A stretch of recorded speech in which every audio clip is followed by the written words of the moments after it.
sock, electric drill, 5-pack of tuna, favorite toilet. Oh, hello. I'm really sorry I can't be with you today. I'm currently 35,000 feet in the air, probably someplace over at the Atlantic. Instead, I'm delivering the talk from here, so let's get on with it.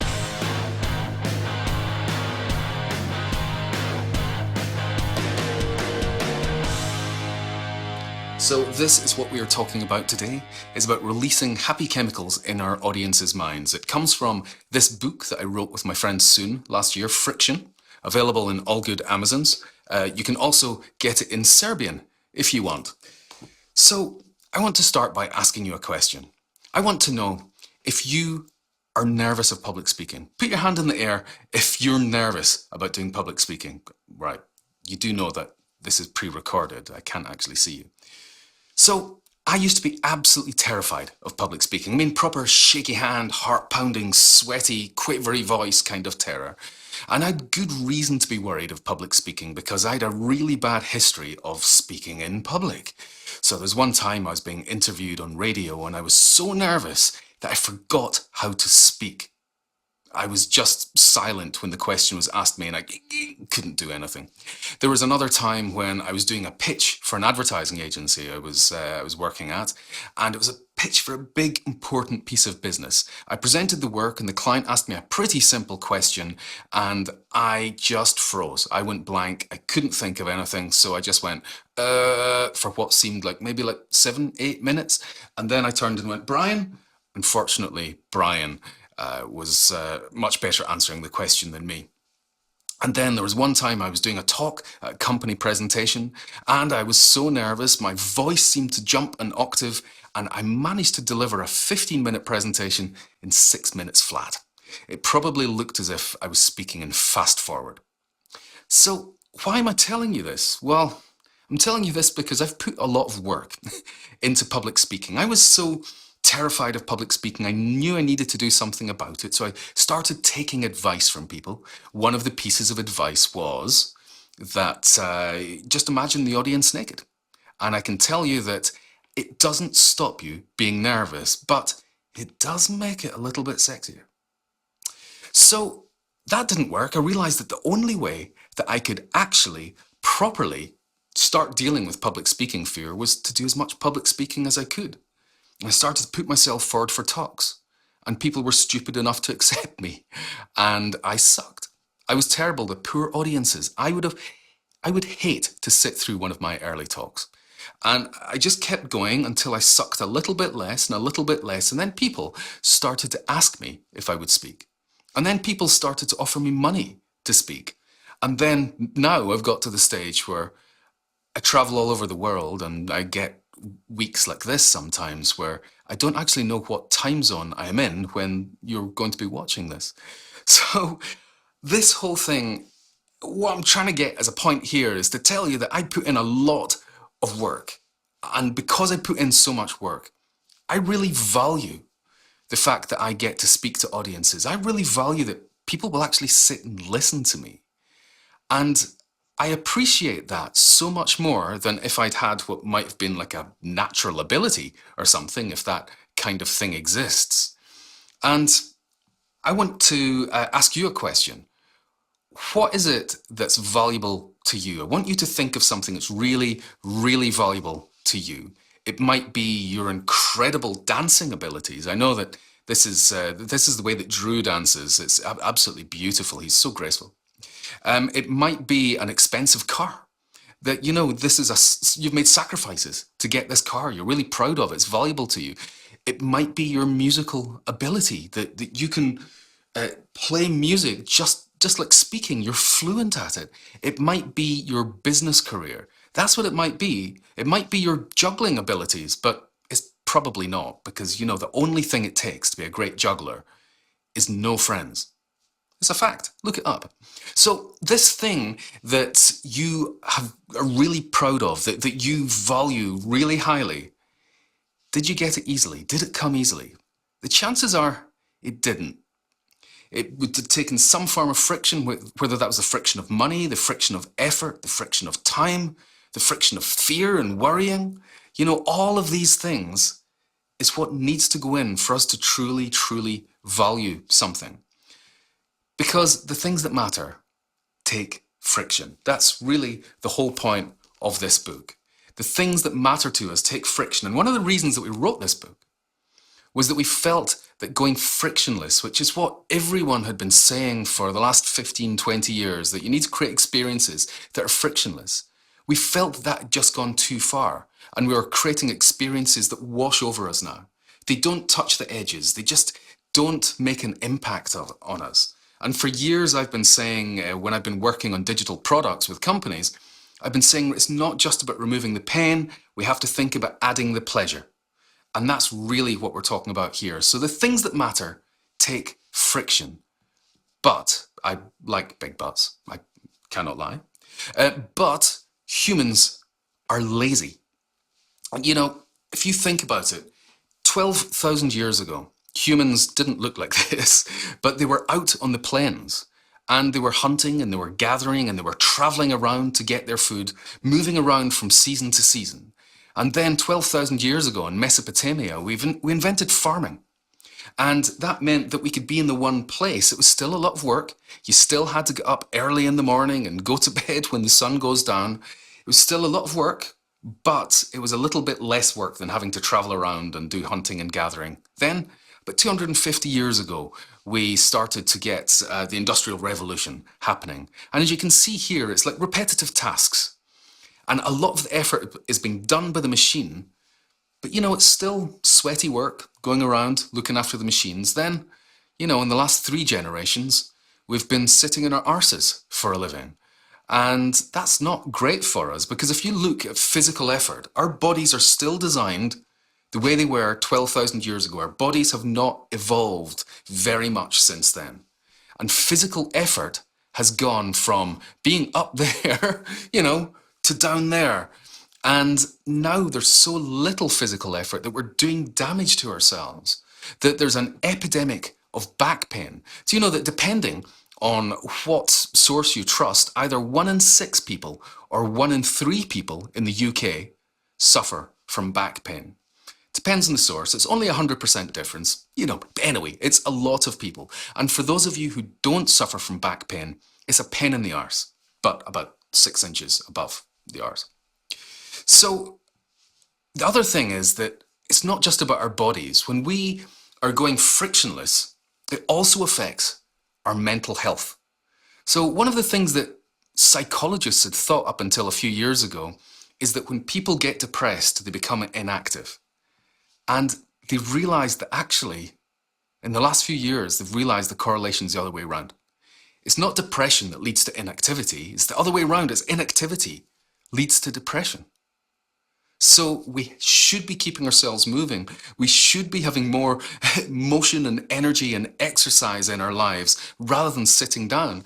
Because right now, what we're doing is we are outsourcing our memories. So you'll have seen the picture of the 2 papal inaugurations, where there's one which is just lots of iPhone screens, and then the one before that wasn't. It was just people enjoying it and looking at it. And we seem to think that we need to capture things, we need to video it, we need to capture that, or else it didn't happen. But what it's meaning is we're not experiencing it properly, because how often really do you look back at that video of the school play? Probably not very often. We're also outsourcing our skills. How many of you have memorized a phone number in the last year? Probably not that many of you. When you're doing maths, how many of you do the maths in your brain? Or when you're doing your invoices and you're adding that 20% tax, do you just get out your phone, go to the calculator and do that? We're outsourcing our skills. Maps. There's a whole generation now that do not really know how to use maps because we're using it on the phone. Why would you need to actually read a map when this map reads to you?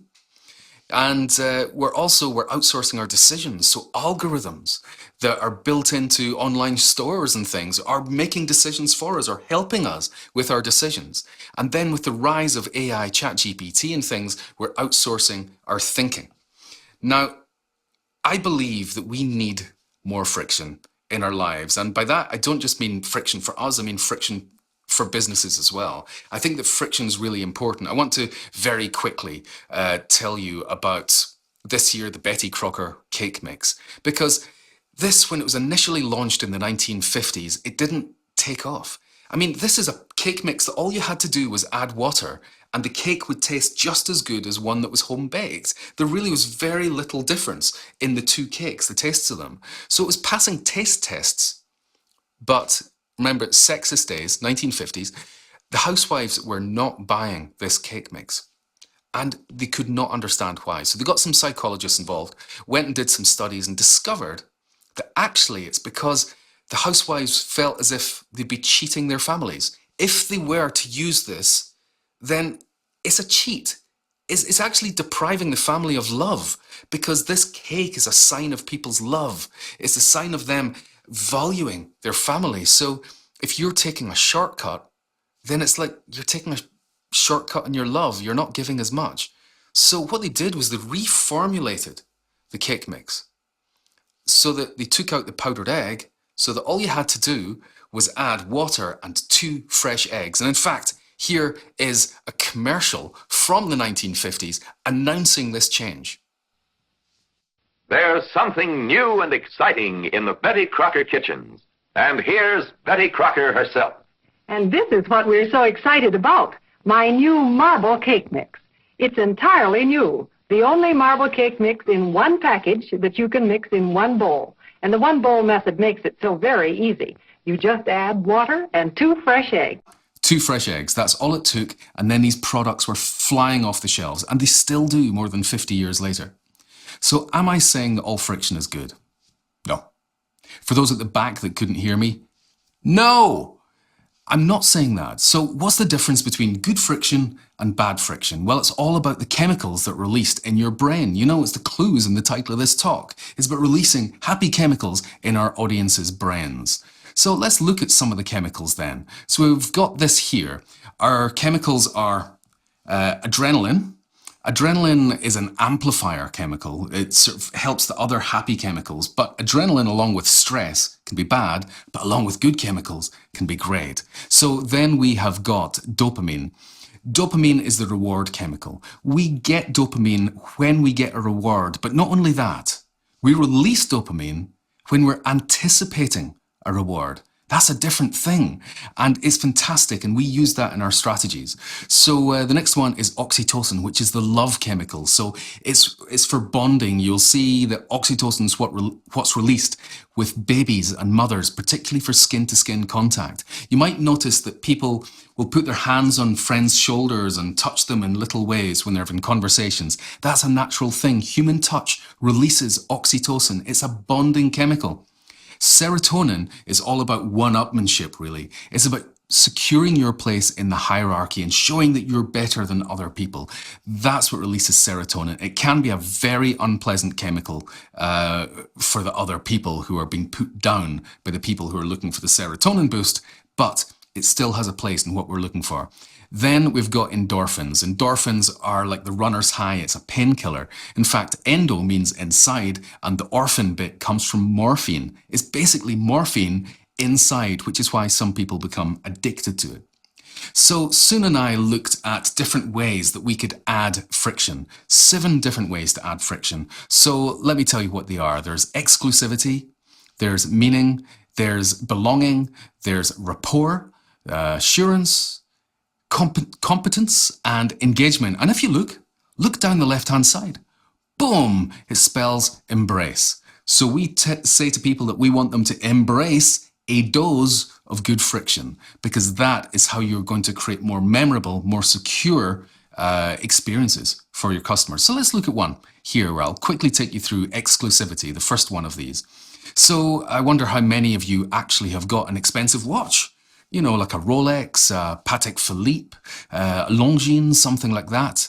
The question would be, does that expensive watch tell the time any better than my second-hand Apple Watch? Well, no, it doesn't tell the time nearly as well as this watch. It doesn't have as many of the functions. So why would you want an expensive watch? Well, it's because of the way it makes you feel. It's not because of the function, it's because of the emotional side of it as well. So what is it that makes something exclusive?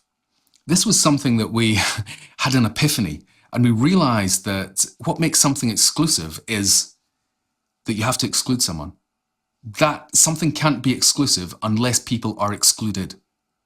So the question is, who do you want to exclude? Because you know the feeling, if you're on one side of the fence and most other people are on the other side of the fence, you're in the VIP area, you're going to feel good, aren't you? You're going to feel special. So obviously, money is one way, making things really expensive, but there is another way. I guess all of you will know who this is, you know, Kylie Jenner, one of the Kardashian crew. And I'm close family friends with the Kardashians, as you can see. This is a genuine photo of me and Kim Kardashian, and look how terrified I am. Man alive, I've got double chin, I've got everything going on there that's awful. Shiny face, oh, jeez. I don't know why I'm showing you that. Let's move back to Kylie. Kylie was the youngest self-made billionaire. And I've got to say, it's much easier to become a self-made billionaire when you start as a multi-millionaire at the beginning of the process. She released this line of makeup. The makeup kits were $29, but she released it in a short batch and they sold out in minutes. And they became so successful that, you know, within minutes, they were then on eBay selling for over $200. So they were popular. People wanted these things, and she realized she had a business in her hands. So she continued to release things in short runs. And that's how she's become successful, because she had such a big following on Instagram that she would just put out a message on Instagram and the stuff would be gone like that, just the entire stock. So it meant you didn't have to pay for warehousing or anything like that. It was short run, bang, it was out there. Now, it's become really successful for her, so much so that just a couple of years ago, she sold 51% stake to Coty Makeup for $600 million, which made her a billionaire. So her way of doing it was, who was she excluding? Well, she was excluding everyone who wasn't connected to her messaging empire that she had on Instagram. If you weren't a follower and you weren't checking regularly, you were excluded. So the way that she excluded people was by limiting the information. So there's other ways of excluding people. I love this here. This is a holiday resort. This is Sandals, and they exclude children. Now, parents are dreaming of this kind of place. I certainly am. This here is a club that's called the 100 Marathon Club. Maybe it's quite obvious who they're excluding. Everyone who's done 99 marathons or less, which is definitely excluding me, having done less than one marathon. But these people have done 100 marathons. And what do you get for being a member of this club? Bugger all. You get the chance to brag about the fact that you are in the 100 Marathon Club. That is it. And this is possibly the most exclusive job that there is. You know, they exclude everyone who isn't in the Windsor family, and most people who are in the Windsor family, and anyone who's ginger. So that is all about exclusivity. So you have to decide who you want to exclude. So let's look at how this works for the drugs here. This releases adrenaline, dopamine, and serotonin. That's what this route releases. Let me talk very quickly about meaning now. So let's go back here. I wonder how many of you have been on online dating. I'm not asking you to stick your hand up, let anyone know. You know, I met my wife on online dating. We would never have met any other way. Online dating is quite extraordinary because there's very different ends to it. So let's talk about eHarmony. eHarmony is responsible for 4% of marriages in the US. Hundreds of people every day who met on eHarmony get married in the US.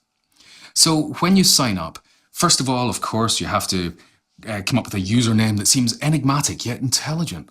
Then you have to find photographs from 8 years ago before you properly went grey and got a double chin. And then you have to tell some lies that seem slightly plausible. But you don't stop there. You've then got 149 questions to answer. And these are questions that are quite tough. Questions like, what do you think your friends would say is your most important attribute? What is it that you don't like about yourself? Stuff like that. You're just like, geez, that's a tough question. I have to think about that. Only after you have answered 149 of these questions, hours later, are you able to see anyone who's on eHarmony. And then you're not finished. They've got more questions. These questions that they give you are said to be fun. Things like, have you ever found yourself to be sexually attracted to a cartoon character? Yes. Jessica Rabbit, for goodness sake, did you even have to ask? Questions like, do dogs go to heaven? I don't know. I'm an atheist. So with these kind of questions, they're trying to get people matched up on fun things, and I guess also on their sort of ethics as well, is what they're poking at there. But there's a lot of effort, there's a lot of work, and all of the people in eHarmony have gone through that process, which means that everyone is invested. Everyone can sympathize with everyone else for having been through this. It's quite a schlep. Then compare that to, well, Tinder. What do? Connect with Facebook. It already brings in your profile pictures. It already brings in a little bit of text about you. You just have to go, yeah, that looks all right. And you can start swiping. You could be picking up herpes within the hour. It's extraordinarily so fast. So going from one that is all about finding Mr. or Miss Right to one that's finding Mr. or Miss Right now, it's very, very different attitude. One is about getting people who are committed, and one is about getting people who just really don't care about any of that. I just want a little bit of fun. Now, there were some studies done into this kind of thing that was in Harvard. They called it the IKEA effect. So they did this study in 2011, and they gave people some basic IKEA furniture to build. They said, there you go, build that. And people would build it and be left with like 3 bolts and a washer and go, I don't know, we were supposed to use these. And then they said to them, do you want to buy this thing that you've created? Or do you want to buy this one that's been created by experts and doesn't wobble? People were willing to spend 63% more on the one that they'd built themselves, even though it's probably shonkier than this one. Why is that? Well, they'd invested their time. They put their effort into it. It was personalized. So the piece of advice here is make people work for the reward. Don't just give it to them. Get them to do something to get the reward, because then it will mean so much more. It will result in so much more commitment. And you've kind of got that sunk cost approach where I don't want to lose this. I've put in so much effort already. I'm going to stick with it. So what are the drugs that are released by this? Well, we've got adrenaline, you've got this hoping that you're going to get the outcome. You've got dopamine, you've got oxytocin, because you can sympathize with other people who have already been through this. So I want to finish this by saying, stop making it too easy for people. Maybe think about adding a little bit of friction. And I will say that I've got some friction for you. The friction is, of course, I want you to go out and buy the book. You will, won't you? Yeah, of course you will. And as a treat for that, I've got this here. You can get your phone out, get this QR code. I've got a free course for you, because what I do a lot of the time is I create courses. This course is free. My Creative Bootcamp, 5 lessons that I guarantee, if you follow them, will improve your ability to have ideas, whatever stage you're at, I guarantee. If not, I'll give you your no money back, I think. So anyway, that's all from me. I want to thank you very much for putting up with this video recording of me. I love you very much. You look after yourself and enjoy the rest of the day.